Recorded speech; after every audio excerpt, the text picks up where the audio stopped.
Before the first light cuts through the dark, a man awakens.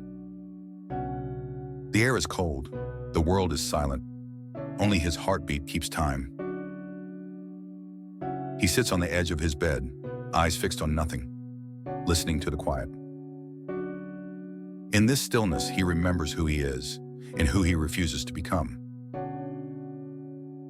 Every day begins here, between comfort and conviction. Most men never fight this battle. They hit snooze, drift back into forgetfulness. But not him. He feels the call of duty before the sun even rises. It's not loud, it's steady, it's sacred. He stands, every joint aching, every excuse whispering, "Stay down." Yet still he moves.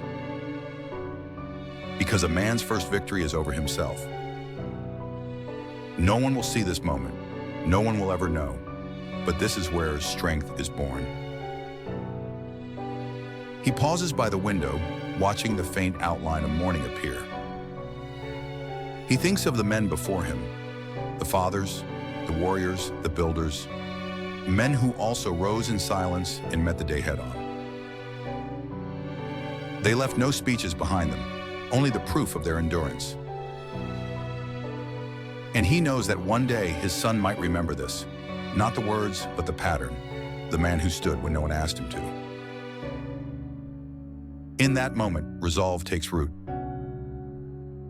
The noise of the world will come soon, emails, deadlines, demands, but for now it's just breath and faith and motion. He ties his boots slowly, each knot a silent oath. He breathes deep, the breath before battle. The mirror meets his gaze. It doesn't flatter, it doesn't lie. It simply asks, "Will you answer your own call?" He nods once, not to pride, not to fear, but to duty. He steps out into the cold morning. No music, no praise, only purpose. Every footstep on that empty street is a declaration, "I will not live soft." The world will never see these quiet wars, but God does.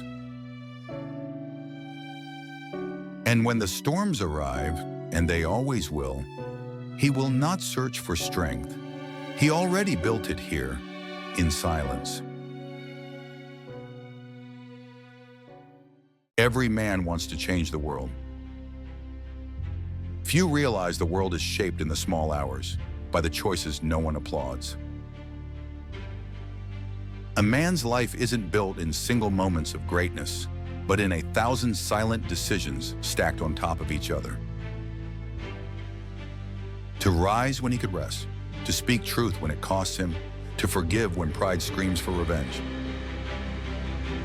Each act may feel small, but every seed grows roots. And roots, though unseen, decide whether the tree will stand. He learns that repetition is not weakness, it's refinement. That showing up every day is how discipline becomes devotion.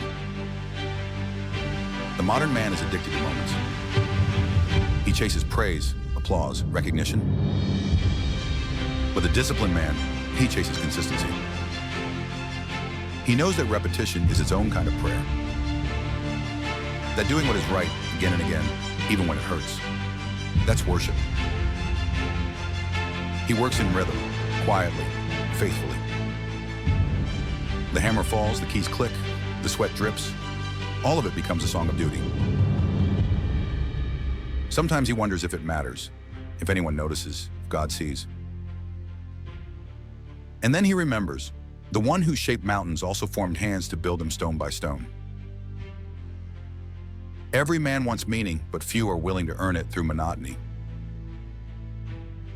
He reminds himself, greatness isn't one great decision. It's thousands of small ones, done without witness, without comfort, without applause. And if he does it long enough, one day he'll look back and realize the man he prayed to become was hiding inside the habits he refused to break. He smiles faintly, knowing tomorrow will ask again, and he'll answer again. Because legacy isn't written in speeches, it's carved into routine, And routine is how a man builds eternity one day at a time. Strength, duty, legacy,